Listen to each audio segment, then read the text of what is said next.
नमस्कार, महान्यूज लाईव्ह मध्ये आपले स्वागत. मी आता आहे जगद्गुरु संत तुकाराम महाराज पालखी महामार्गावर. या ठिकाणी आता पंढरपूर आषाढवाडी करून जगद्गुरु संत तुकाराम महाराजांचा पालखी सोहळा देहूच्या दिशेने मार्गस्थ झाला आहे.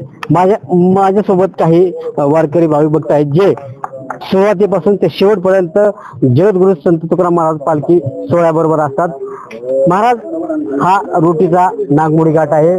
पालखी महामार्गाचा हा पहिला घाट, ज्या ठिकाणी रोटी घाटात पालखीची येताना आणि जाताना आरती होती.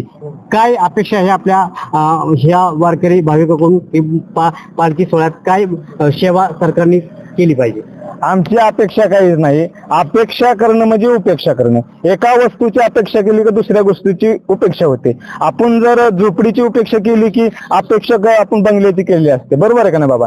एखाद्या व्यक्तीची आपण जीवनामध्ये अपेक्षा करतो म्हणजे एखाद्या व्यक्तीची उपेक्षा करतच असतो, स्वाभाविक असते ते.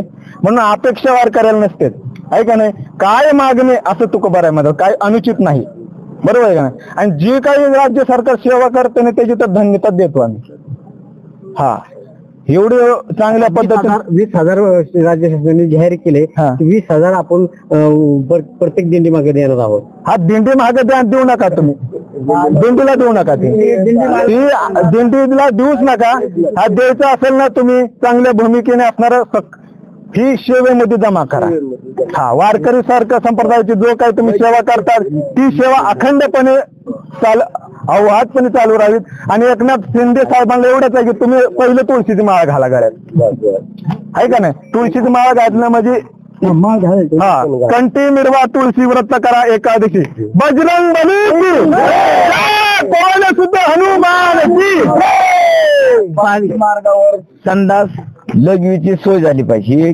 माणसाची शौचालयाची ठिकठिकाणी झाली पाहिजे. आता रोटी घाटात ह्या पालखी होते काय, म्हणजे ह्या ठिकाणी तुमचे पालखी महामार्गावर वृक्षारोपण पण झालं पाहिजे. पाण्याची सोय आणि संडासची लघवीची सोय जागेपर्यंत झाली पाहिजे. महामार्ग झालाय, पालखी महामार्ग झालाय, सुंदर असा महामार्ग झालाय. परंतु झाडे लावली जात नाही.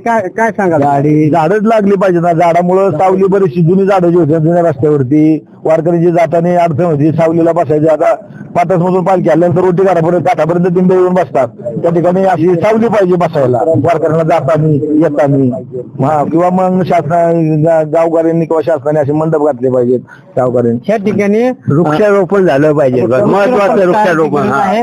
आणि वृक्षारोपण ही झाडे लाववा, झाडे जगवा हे शासन एक प्रकारे नारा देत आहे. 33 कोटी वृक्ष लागवड हा नारा शासनाने दिला होता. मात्र 33 कोटी वृक्ष लागवड कुठेही झाल्याचं चित्र अद्यापही पाहत नाही. रस्त्याचं काम करताना मोठ्या प्रमाणात झाडं तोडण्यात आली, परंतु त्यानंतर झाडं लावण्यात आली नसल्याचं चित्र आहे. मला सांगा, ह्या रोटी घाटात जगद्गुरु संत तुकाराम महाराजांचं शिल्प असावं अशी मागणी मागील काही दिवसापासून होत आहे. शासनाकडे आपण काय मागणी करत? तुकाराम महाराजांची हे व्हायला पाहिजे. गेल्या वर्षी सांगितलं होतं ना, गेल्या वर्षीच हे भूमिका वारकऱ्यांनी मांडली होती. आणि मी स्वतः मीडियावरती बोललो होतो की जगद्गुरु तुकोबारा दिवे घाटामध्ये कशी पांडुरंगाची मूर्तीची भव्य त्या ठिकाणी खरोखरच घाट रंगल्यानंतर असं वाटतं की पंढरपूरच आलं. वारकऱ्याला एक मुक्काम गेला की असं वाटतं पंढरपूर जवळ आलं, असं वाटतं पंढरपूर जवळ आलं. तसं रोटी घाटामध्ये तुकोबारायांची भव्य अशी मूर्ती मूर्त्या बसवावी, वृक्षारोपण करावी ही मागणी गेल्या वर्षी केली होती. पण त्याची काय अंमलबजावणी 1 वर्षात झालेली नाही.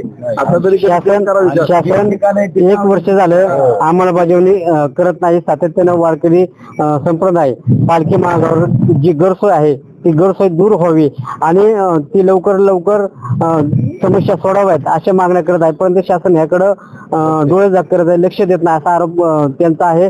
पुढील वर्षी हा पालखी सोहळा पुन्हा पंढरपूरच्या दिशेनं जाईल, त्यावेळेस ह्या सुविधा शासनानं त्याची दखल घेऊन पूर्ण कराव्यात अशी या वारकरी समाजाची समुदायांची भूमिका आहे, अपेक्षा आहे. राजेंद्र झेंडे, महान्यूज लाईव्ह, दौंड.